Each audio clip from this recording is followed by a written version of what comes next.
L'appareil cardiovasculaire assure le transport du sang riche en dioxygène et en nutriments à travers tout le corps humain pour en alimenter les organes et les débarrasser de leurs déchets.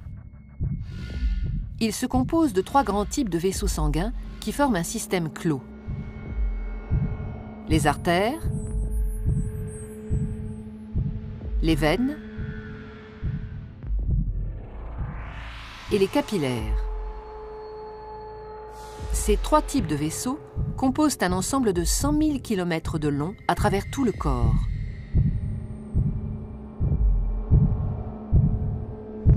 Une artère transporte le sang du cœur vers les organes. Les veines, à l'inverse, le transportent des organes vers le cœur.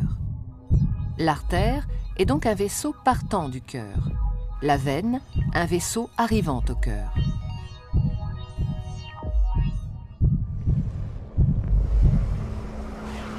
Tous les organes sont richement irrigués, c'est-à-dire qu'une multitude de petits vaisseaux sanguins les parcourent.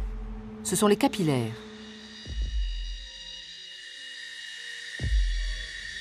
Les capillaires relient entre elles artères et veines dans les organes.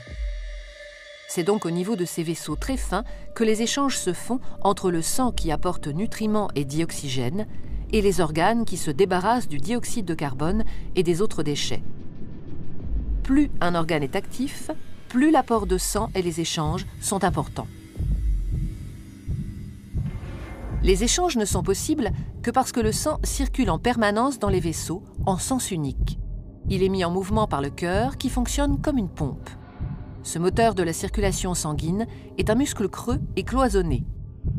À chaque contraction, il propulse du sang dans les artères. Le cœur possède 4 cavités avec un côté droit et un côté gauche, composés chacun d'une oreillette et d'un ventricule. Le côté droit reçoit le sang pauvre en dioxygène. Le côté gauche, au contraire, le sang enrichi en dioxygène après son passage au niveau des poumons. Chaque contraction le propulse dans les artères. Au cours d'un battement normal du cœur, le sang pauvre en dioxygène, renvoyé par les organes, pénètre dans l'oreillette droite par la veine cave.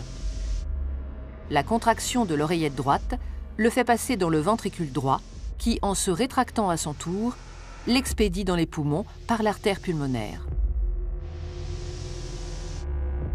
Après son passage dans les capillaires des alvéoles pulmonaires, le sang est enrichi en dioxygène et débarrassé de son dioxyde de carbone.